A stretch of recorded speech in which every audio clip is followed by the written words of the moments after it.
Hi everyone, my name is Zach Farmer and welcome to Sporting Dreams. My goal is to inspire the next generation of heroes around the world. Here, I plan to ask the burning questions that all sporting kids want the answer to. I will be interviewing people who have had success in their life and are willing to pass their knowledge down to the next generation.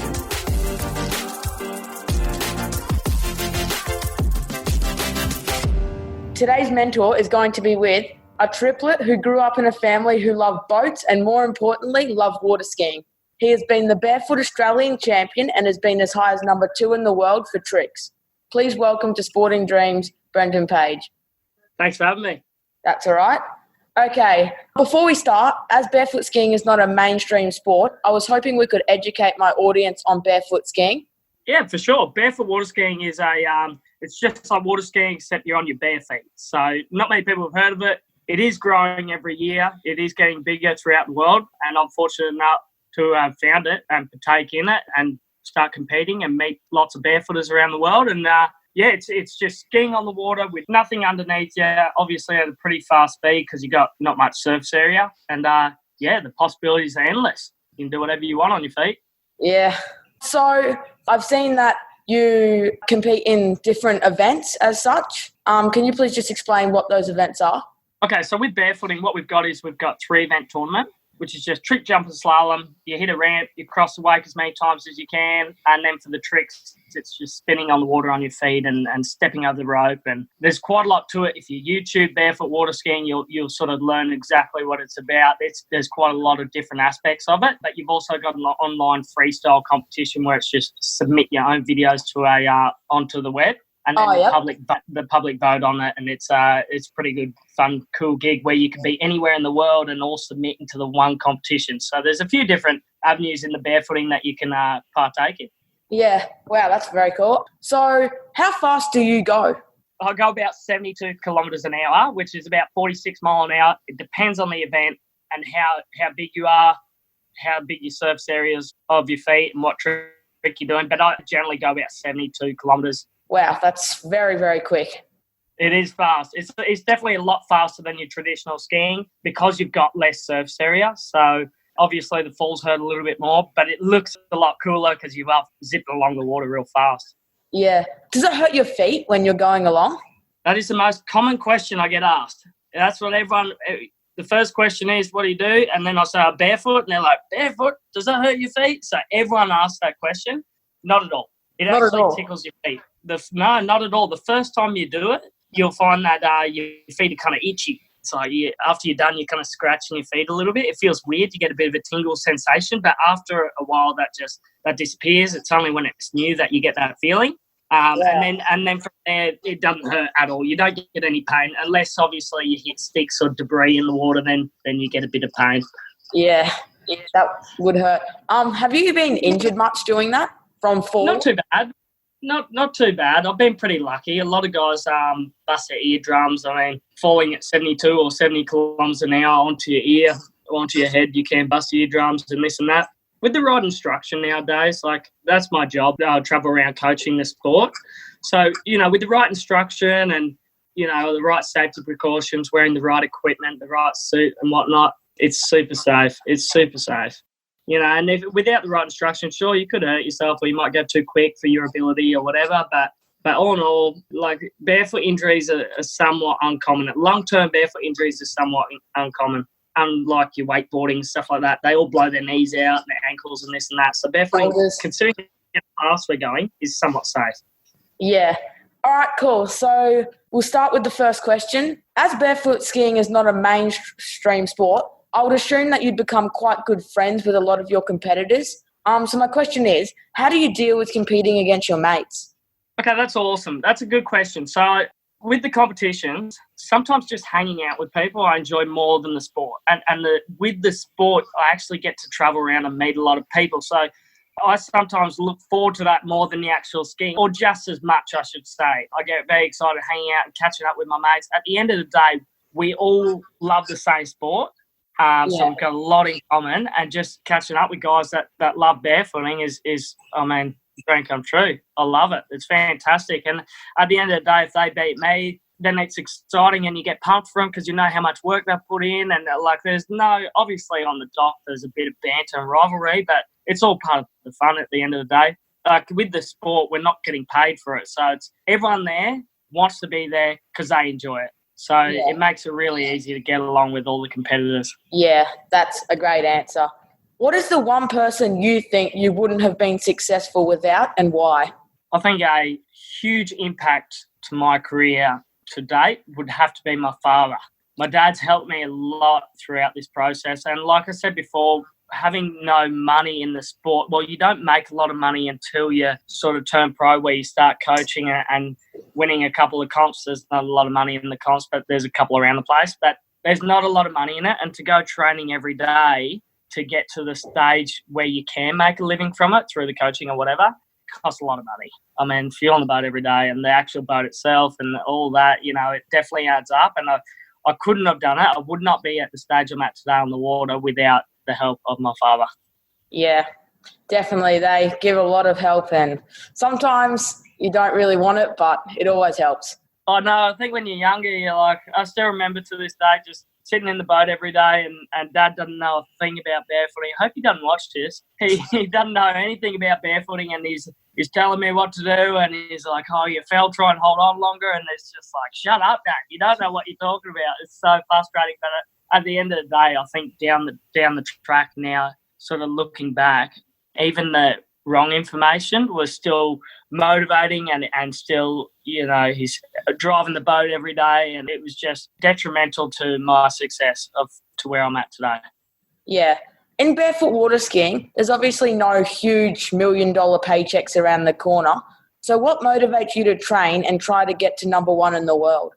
Yes, sweet. So I think if people do any sport to make a living out of it, sure, it helps. It helps fund the dream. But if you do it to make the money, you're not going to enjoy it. And for me, that's the biggest. You've got to enjoy it. You've got to do it because you love it. And that there, I say it a lot, that there is the one reason why I do it. I do it because I love it. Do it because I enjoy it. I find it fun. It's a fun activity, and it's my dream. I dream about it. I love it. I want to do it all the time. That is why I do it, and that's what motivates me to become the best that I can be on the water. But even if that's top 100 in the world, whatever, a 200, whatever, I don't care. I do it because I love it. Sure, winning's cool as well. Everyone wants to win, but the love is what I chase more than the win. Yeah, definitely. You got to love what you do. 100%. Yeah. I've heard that you put special padding in your wetsuit to do your signature bum slide. What's the furthest you've ever slid without holding onto a ski rope? Okay, so tricky question. So, yeah, the barefoot shorts that we make now have collaborated with Rubber Jungle Wetsuits, and we've been working together to come up with the best barefoot suit in the world where we can slide the most, the furthest on the water and this and that, which is pretty cool. But to actually measure it is pretty hard. I'm not a mathematician, so honestly, I'm not good at that. I just know that it goes quite a long way. I'm guessing maybe 100 metres. Cool. But I've never actually measured it. I don't know how to measure it. So if anyone knows how I can measure a slide on the water from a video or from the bank or whatever, let's go out and do it. I'm ready. That's amazing. If you could go back and change one thing in your career, what would it be? If I could go back now and do from day dot my barefoot career again, I would change nothing. I wouldn't change anything. The events that I've lost, the events that I've won, the times I crashed and hurt myself, I wouldn't change anything because at the end of the day, it's a part of the process to success. I mean, you're not always going to be the best of your ability, ski the best of your ability. You're not always going to perform on the day, and embracing that and accepting that is a really important part to becoming a true athlete. So I just roll the dice. I go into a tournament knowing that I've trained as much as I can, and whatever happens, happens. And I'm like, I might fall on my start. It'll be funny. Whatever, it'll be funny. Yeah, I'm at the world titles. I've flown to Canada to do this, and I might fall and what a laugh that would be. You can't sort of hold on to it because whatever happens, happens, and I wouldn't change anything that I've done in my career to this day. Yeah, that's a great answer because you definitely need to not have any regrets, don't you? 100%. I believe it. Sometimes people get too caught up on the regrets and stuck in the past on what they should have done or could have done or whatever. Just do it again. just do it again. If it didn't work out, do it again. It doesn't matter. Like, you can always just get that outcome that you want if you stick with it, if that's, your goal. But I think just going out there and not worrying about the past and just worrying about what you want to do or learning from it more than anything, and just in the next tournament that you've got or event or goal or whatever, learn from that and do it different, and it's about making those mistakes anyway. Yeah, because you see a lot of people when they go out on the big stage, they freeze and they just get really, really nervous and their body doesn't do what they've trained for. If you go in with that attitude, then that probably won't happen. So it's really good to just hope that your training pays off. 100%. And I think, like, training for one event is one thing, but if you only focus on that, it kind of can, I find it can hinder you, because you do get nervous. You're like, I've trained for 2 years for this one event. You're like, in the next 15 seconds, I'm going to find out whether the 2 years was a waste of time. And it's like, oh, I'm nervous. Of course you're going to make silly mistakes, where if you just try the best athlete you can, whatever happens over the events in amongst that, there's no pressure on it, because it's all just helping you get towards your end goal. If you put all the focus on the event that's next weekend, you put or 2 years away, whatever, you put too much pressure on yourself. I like to think long term, and that's just to become the best I can, and any event along the way is just a bit of fun. Yeah, definitely. In 5 words or less, what would you say is the most important attribute to becoming successful? I think the most important attributes, did you say 5 words or less? Yeah. Okay, so I've got a little bit more than 5 words, but I need to say it. I can't just say 5 words. So 1, I even wrote these down. Staying motivated. Yeah. Being motivated is the biggest thing, all right? So if you do one thing each day, like if you look at the big picture, sometimes it looks like a lot, but if you just pick one thing and just do one thing each day that gets you closer towards your goal, that's an integral part to your success. And it doesn't look at the big picture. It slows it down a little bit and makes it a little bit easier in your mind. And you're just attacking one thing and you're just getting that one thing done and you're getting one step closer. Sometimes if you look at the big picture, like an assignment, sometimes I wasn't good at assignments. You look at how much you got to do and then it's just chaos, and then it's like, oh, it's too hard, I can't do it. Where if you just go, all right, I'm going to do 1% of that assignment or exam or whatever and do that, and you just do 1% every day, it's really not that big a job. And that's a way that I like to attack my challenges and also keep it fun. So I've done a little bit more than 5 words here, but keep it fun. And that I'll always finish with that. Keep it fun. That's the only reason we do it. It's not a big sport. There's not millions of dollars in it. Even the ones that there is millions of dollars in it, it's very easy to get caught in that. Keep it fun and you'll do it forever. Yeah, exactly. A couple more than 5 words, wasn't it? Yeah, only just. It was like 5,000.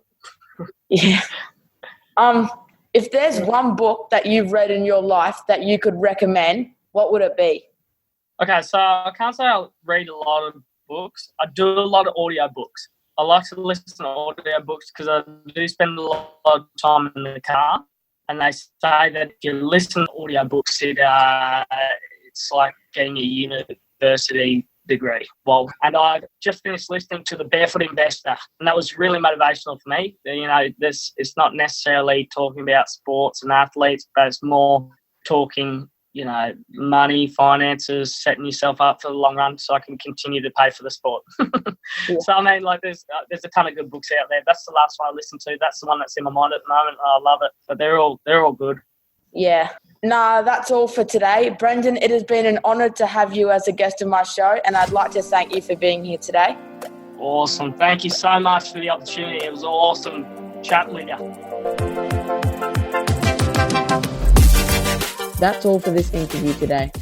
I know that everyone has taken away as much as I have from this sporting legend. Be sure to subscribe to my podcast and YouTube channels for more amazing interviews, and follow my Instagram and Facebook accounts for motivational ideas and to help keep you focused on your sporting dreams. All links people mentioned will be in the description or the show notes. So I can achieve my dream to inspire hundreds of thousands of young sporting stars, please share this to anyone you believe will benefit from this, and leave a review or comment on my podcast or via social media. Be sure to tune into the next episode at Sporting Dreams. See you then.